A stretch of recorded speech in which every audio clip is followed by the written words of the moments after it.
7. The catastrophic brain. Ever replied late to a text and your brain convinced you your entire social life is over?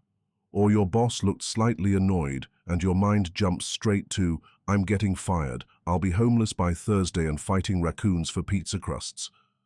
That's not just overthinking, that's catastrophic thinking, where your brain treats every minor problem like a trailer for an apocalypse movie. A small mistake becomes, I've ruined everything, and one awkward conversation means no one will ever love me again. It feels like preparing for danger, but it's just your imagination on steroids, building worst-case scenarios that 99% never happen. 6. Rejection, sensitivity, dysphoria. When someone gives the tiniest bit of criticism and it feels like they stabbed your soul, or they ignore a message and suddenly you're spiraling into, they hate me, I'm the worst person alive. That might be rejection, sensitivity, dysphoria.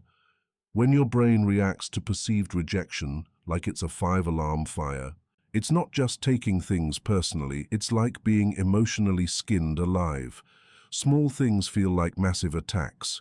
One offhand comment can send you spiraling into shame, rage, or both. And the worst part, sometimes the rejection isn't even real. Your brain just made it up and you still feel all of it. 5. Body-focused repetitive behaviors. Ever bite your nails until they bleed? Pick your skin raw? Pull your hair out strand by strand without even realizing? That's not just a bad habit. That's your brain trying to self-soothe in the most self-destructive way possible. These are called body-focused repetitive behaviors, BFRBs, and they're often tied to anxiety, OCD, or trauma.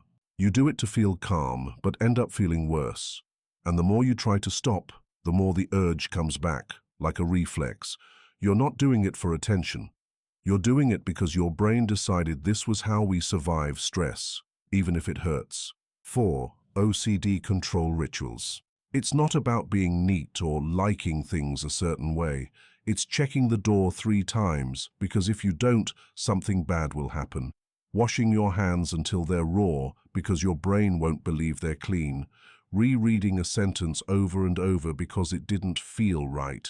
OCD isn't just about being organized, it's about fighting invisible threats with rituals that never give lasting relief. And if you don't do them, the anxiety gets so loud it feels unbearable.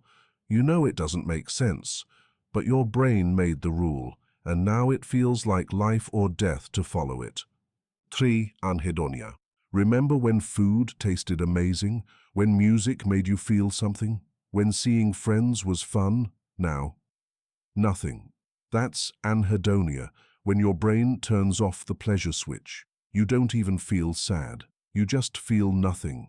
The things you used to love now feel like chores.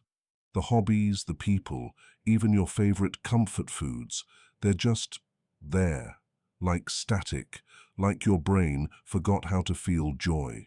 It's not laziness, it's not being ungrateful, it's a glitch in your reward system, and it makes every day feel like you're dragging yourself through cement.